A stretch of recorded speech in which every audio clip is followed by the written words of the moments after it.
మన దేశంలో మహాత్మా గాంధీని ఏమైనా అనాలంటే ఒకటికి 2 సార్లు ఆలోచిస్తారు. ఆయన గురించి చాలా మందిలో భిన్నాభిప్రాయాలు ఉన్నాయి. కానీ బయటకు చెప్పడానికి మాత్రం ఎవరు పెద్దగా ఒప్పుకోరు. అయితే ఇలాంటి సమయంలో కూడా కొందరు మహాత్మా గాంధీని, గాంధీయవాదాన్ని వ్యతిరేకించే వాళ్ళు కూడా ఉన్నారు. కాకపోతే బయటకు చెప్పడానికి కాస్త ఆలోచిస్తూ ఉంటారు. తాజాగా మహాత్మా గాంధీ మీద, అతడి పద్ధతుల మీద పవన్ కళ్యాణ్ చేసిన కమెంట్స్ సోషల్ మీడియాలో బాగా వైరల్ అవుతున్నాయి. ఇండియా పాకిస్తాన్ మధ్య ప్రస్తుతం యుద్ధ వాతావరణం ఎక్కువగా కనిపిస్తోంది. అక్కడి వాళ్ళు కవ్వింపు చర్యలకు పాల్పడితే ఇక్కడి నుండి ఎవరూ చూస్తూ ఊరుకోరు. మీరు చేసిన దానికంటే ప్రతిదాడులు ఎక్కువగా ఉంటాయని ఇప్పటికే డిఫెన్స్ మినిస్టర్ రాజ్నాథ్ సింగ్ మంచి వార్నింగ్ కూడా ఇచ్చారు.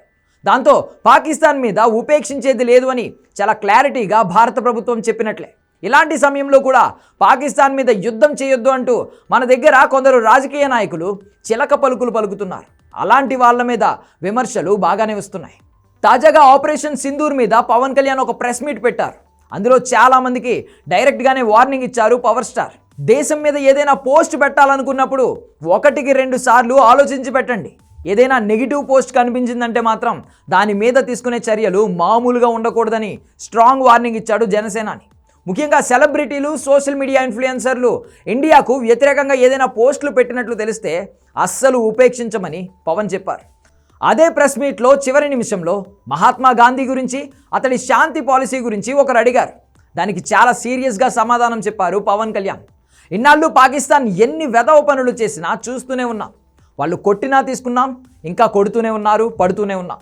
ఇంకా ఎన్ని రోజులు అలా ఒక చెంప మీద కొడితే ఇంకో చెంప చూపించాలని గాంధీయవాదాన్ని ఫాలో అవుతాం. తిరిగి కొట్టాల్సిన సమయం వచ్చింది.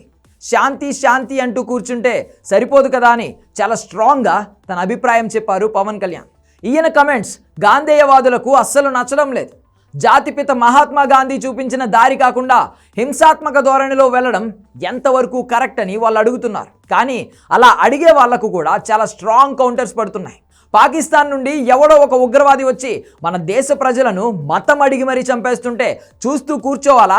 శాంతి శాంతి అంటూ చేతులు ముడుచుకుని వాళ్ళు చంపుతుంటే చచ్చిపోవాలా అంటూ అడుగుతున్నారు. అప్పుడు గాంధీయవాదం కరెక్టేమో కానీ ఇప్పుడున్న పరిస్థితులకు హింసకు ప్రతిహింసే సమాధానం అంటున్నారు.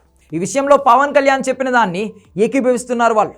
మొత్తానికి యుద్ధ వాతావరణం కనిపిస్తున్న ఈ సమయంలో తన మనసులోని మాటను కొండబద్దలు కొట్టినట్లు చెప్పాడు పవన్ కళ్యాణ్.